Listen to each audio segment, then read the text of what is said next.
તમારું આ વ્યક્તિ ઉમેશ નામની વ્યક્તિ છે, ખસી જાવ તો તમે અહીંયાથી. અને એની આ એમ્બ્યુલન્સ છે, આ અલખધણી એમ્બ્યુલન્સ લખ્યું છે માવતર મેલડી કૃપા GJ5CW0322.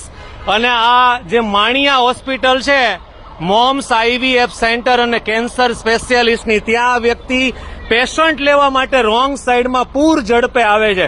આપો જવાબ, શું કામ તમે રોંગ સાઈડમાં પેશન્ટ લેવા આવો છો? એમ્બ્યુલન્સના વિભાગમાં ક્યાં એવો કાયદો છે? અને કેટલી સ્પીડમાં હતી ગાડી તમારી, કેટલી સ્પીડમાં? એક પેશન્ટને બચાવવા માટે તમે બીજાને મારી નાખશો એમની પણ શું? ના ના ના ના, 30ની સ્પીડમાં હતી જ નહીં, ખોટું નહીં બોલતા. નહીં. ઈ રોડ ઉપર કેટલા બધા CCTV ફૂટેજ છે, હું ફૂટેજ કઢાવી લઈશ. અને રોંગ સાઈડમાં શું કામ આવો છો? જવાબ આપો. તમારી પાસે નહીં, શું કામ આવો છો? આજે શું કામ આવ્યા તમે રોંગ સાઈડમાં? અને તમને અટકાવવા માટે મેં મારી એક્ટિવા ગાડી વચ્ચે આંતરી, છતાંય તમે બ્રેક નથી મારી. કેમ? તમારે મને મારી નાખવો છે? અને હું રોંગ સાઈડમાં હતો તો તમારે ઉભી રાખવી જોઈએ ને ગાડી. એમની શું કામ તમે એમ્બ્યુલન્સ ચલાવો છો? તમને કોણે ઓથોરિટી કોણે આપી? શું કામ પણ રોંગ સાઈડમાં જાઓ છો? શું કામ? હા બોલો. પણ તો રોંગ સાઈડમાં જઈને બચાવવા છે તમારે. એમ્બ્યુલન્સનો કયો કાયદો છે રોંગ સાઈડમાં જવાનો? આપો જવાબ તમે મને.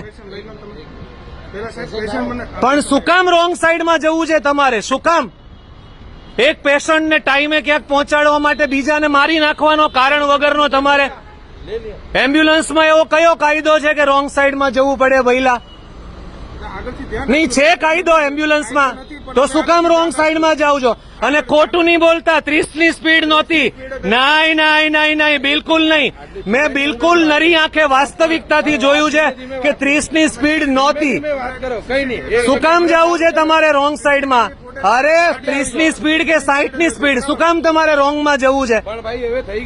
ભાઈ તમારી સાથે કોઈ વાત નથી, ડિસ્કસ નહીં કરતા મારી સાથે. નહીં, અવાજ નહીં કરતા, સેજ પણ અવાજ નહીં કરતા તમે. હા, રોંગ સાઈડમાં લોકોને મારવાનો ધંધો બંધ કરી દો.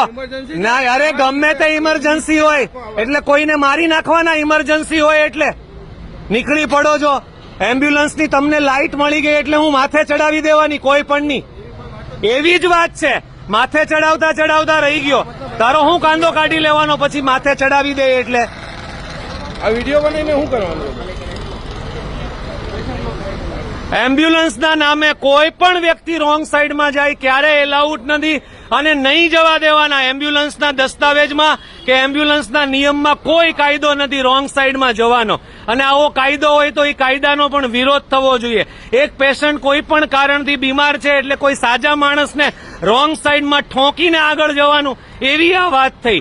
એવી કોણે એમ્બ્યુલન્સ વાળાને ઓથોરિટી આપીશ? આ માણસ બિલકુલ સ્પીડમાં હતો અને એક્ટિવા જેવી ગાડીથી મેં એને આંતર્યો, છતાં એને બ્રેક નથી મારી અને રોંગ સાઈડમાં આ PP માણિયા હોસ્પિટલ જે છે ને એમાં એ પેશન્ટ લેવા માટે આવ્યો છે અને સ્વીકારતો નથી ને પાછો એમ કહે છે કે મારી 30ની સ્પીડ હતી. અરે શેની 30ની સ્પીડ હતી ભઈલા? રોંગ સાઈડમાં જવું અને ફિલોસોફી ઠોકવાની.